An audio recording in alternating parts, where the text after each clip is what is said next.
Dito naman nga pala ako pumunta mga kakulot sa Cloud9. Matatagpuan sa Antipolo City, Rizal. Tara at samahan nyo ako na mamasyal dito. Let's go!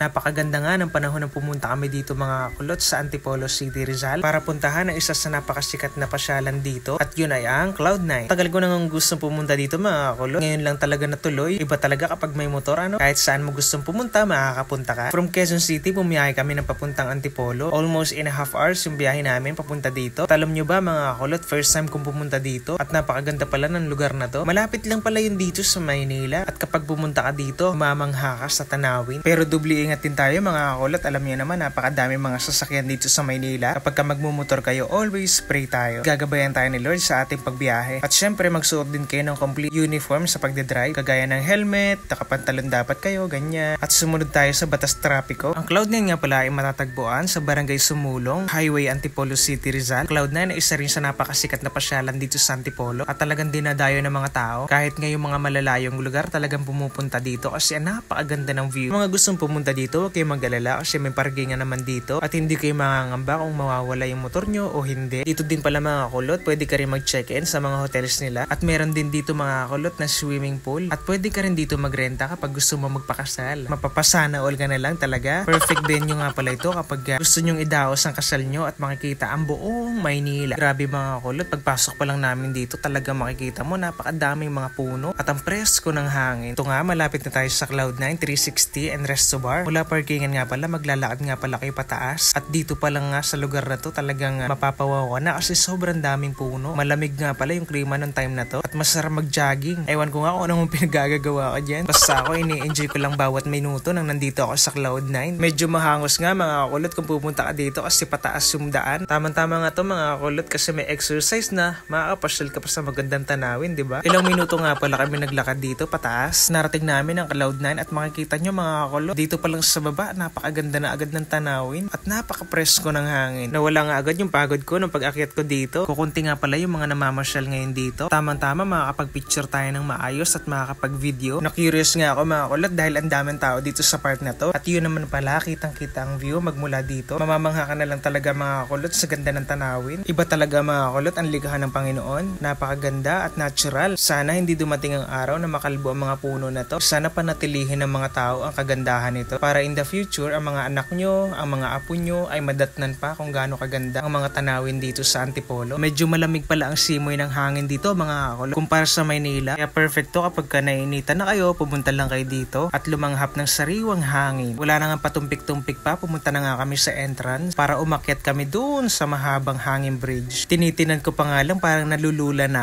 ako. Hindi naman ako matatakotin sa matataas na lugar pero kung ang tulay, di ba, mauga, syempre nakakatakot, di ba? Tinitingnan ko nga yung mga tumatawid mga kulot at feeling ko talaga nakakatakot. Kapag na-full ako mga kulot, saluhin nyo ako ha. Kasi pagod na akong hindi sinasalo kapag na-full ako.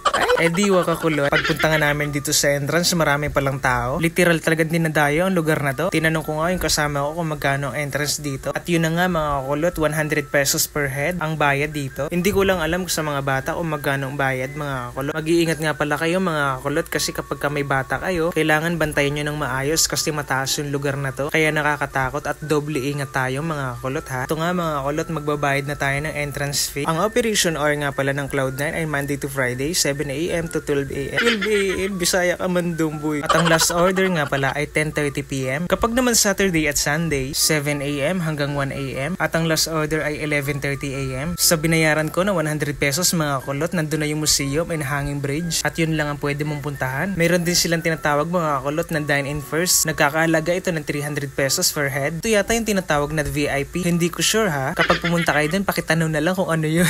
But anyways, English. Nakapasok na nga pala ako mga kulot dito sa Cloud9 at makikita nyo, napakaganda talaga. Napakalinis din ang loob nito at meron ding resto bar. Hindi ko aakalain na may magandang lugar pala dito sa Antipolo City at yun ay ang Cloud9. Malapit na nga pala tayo mga kulot sa view deck na tinatawag at ito na nga, talagang nagulat ako sa sobrang ganda. Grabe, nabusog ako sa sobrang ganda dito. Yung mata ko nag-heart.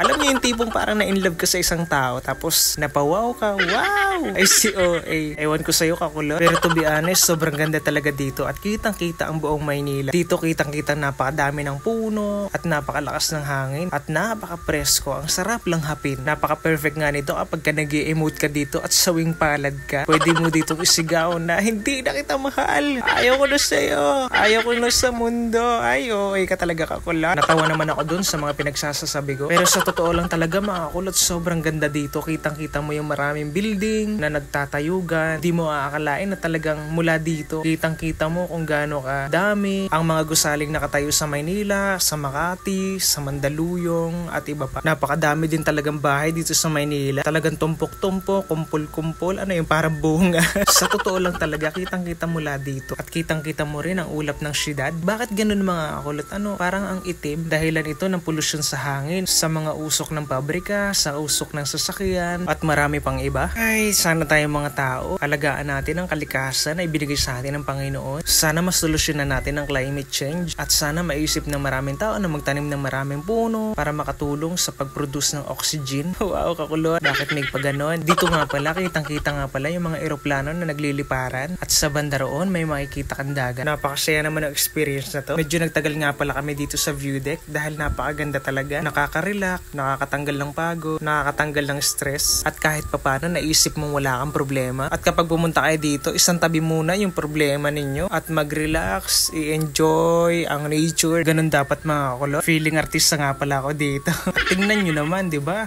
Sa video pa lang, ay paano kapag personal na? Makikita nyo, sobrang ganda. Malapit nga lang pala ito sa highway mga kakulot. At sa baba makikita nyo ang mga sasakyan. Kaya napakadaling puntahan ito. Pwede dito ang buong pamilya, buong tropa, at mag-couple pa. At sa mga single na hindi pa nakakahanap ng forever, ay bakit ikaw kakulot ha? Nakahanap ka na baga?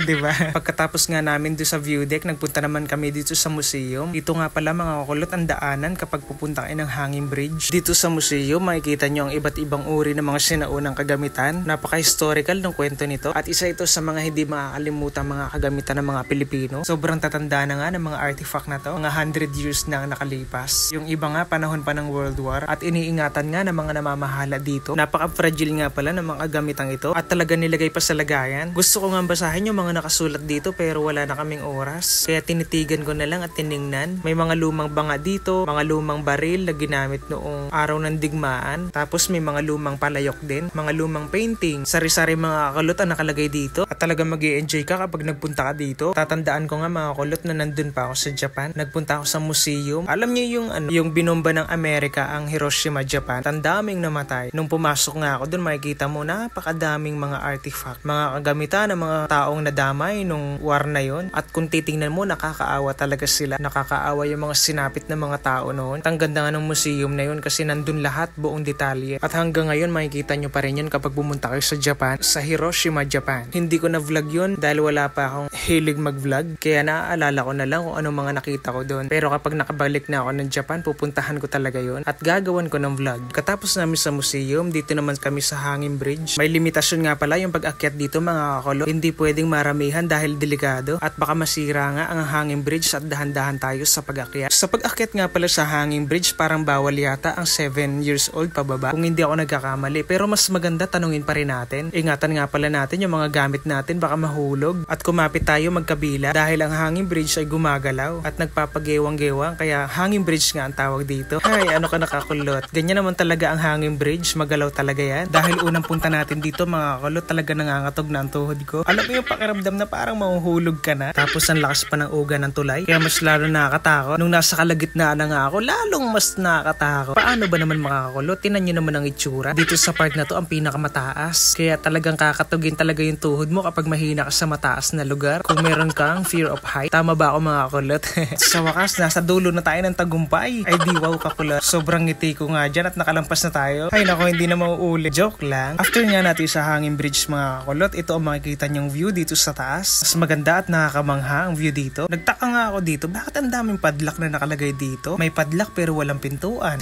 At yun na nga, na-realize ko na, ay ito yung mga nakikita nakita ko parang sa sa Korea, yung mga maraming padlock para sa mga magkopol, ganyan. Yun pala yun. Ang galing naman. Meron pala yun dito. Sayang nga, hindi ako nakapagdala dito ng padlock, mga kakulot, para ilagay ko dito at ipadlock yung mga tao na nakis sa akin noon. Ay, joke lang po. Yung mga padlock na yan pala yung mga tanda na pag-iibigan na magkasintahan. Natawa nga ako dyan sa comment ng kapatid ko. Paano kasi ba naman? Nag-post ako sa Facebook, tapos nakita yung mga padlock. Ano daw yan? Padlock daw ng pagsusumpaan, ganyan. Para sa mga nagmamahalan at nilalak na nila yung kanilang pag-iibigan. Ay, yung iba nga mga padlock dito sobrang tatagal na. Ewan ko lang kung nababalikan pa ng mga may-ari. Ang cute nga nilang tingnan at napakadami. Siguro pagbalik ko, magdadala din ako ng padlock kasama ang mahal ko o kaya the one. Ang arty.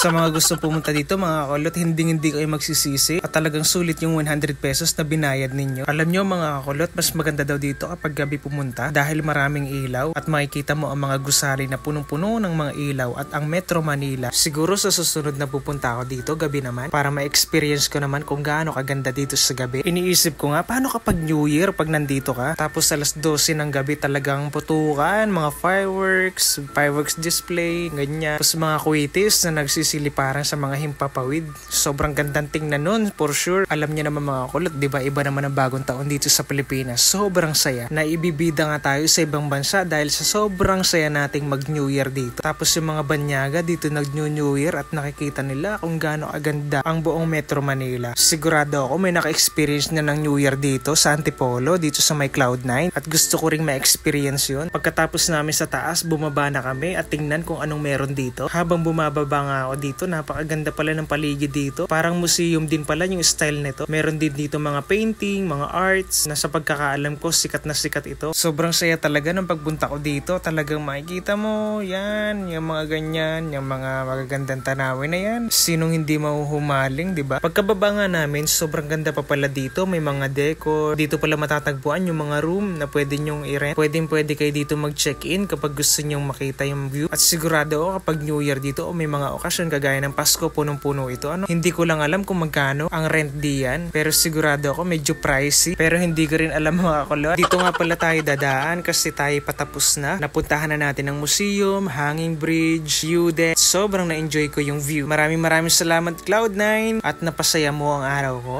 Mamimili pa rin ho ako mga kulot ng bibigyan ng gift. Basta i-follow, like and share nyo po ang aking video para marami pang mga viewers ang makapanood ng aking vlog. Maraming salamat sa inyo mga kulot. Hanggang sa muli. See you on my next vlog. Bye-bye!